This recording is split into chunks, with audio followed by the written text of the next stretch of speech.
मोअज़्ज़िज़ नाज़रीन, अस्सलामु अलैकुम। देखो और सुनो में आप सबको खुशामदीद। करोड़ों साल पहले मर जाने वाली मकड़ियों की जिंदा आंखें दुनिया में आज भी मौजूद हैं। क्या आप सोच सकते हैं कि 11 करोड़ साल पहले मर जाने वाले एक जानदार की आंखें अब भी किस तरह काम कर रही हैं? क्या ऐसा मुमकिन हो सकता है? अगर सच में ऐसा मुमकिन है तो करोड़ों साल पहले ये जानदार अब तक जिंदा क्यों हैं? तो चलिए इस हकीकत को आज वाज़िया कर देते हैं और वीडियो पसंद आने पर लाइक ज़रूर कीजिएगा।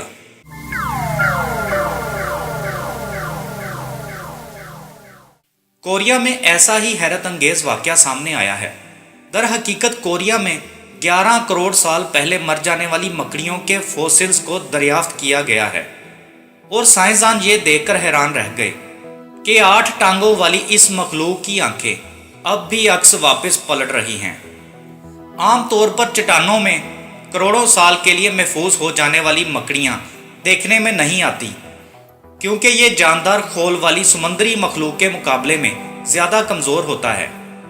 मगर नामालूम वजूहात की बिना पर फॉसिल्स बन जाने वाली ये मकड़ियां दरियाफ्त हुई हैं और इनकी आंखों की मुनफरिद साख्त ताहाल रोशनी में जगमगा रही हैं।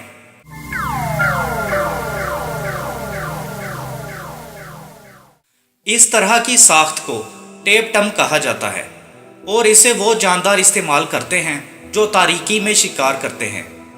साइंसदानों ने करोड़ों से महफूज इन मकड़ियों को दरियाफ्त किया और उनका कहना था कि रात को शिकार करने वाले जानदारों की आंखें मुख्तलिफ तरह की होती हैं।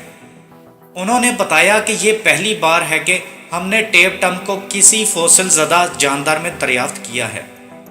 आज के दौर में वुल्फ स्पाइडर्स में आंखों की साख्त ऐसी ही है।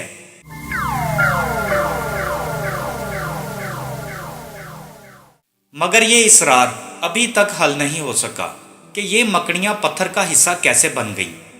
इस तरह के पत्थर ज़दा इज्साम मछलियों और दीगर समुद्री मखलूकात के तो दरियाफ्त हुए हैं, मगर मकड़ियां पानी में नहीं घूमती। साइंसदानों का कहना था कि कोरिया में ज़मीनों को अक्सर इमारत की तामीर के लिए काट दिया जाता है और इसी तरह ये फॉसिल्स दरियाफ्त हुए।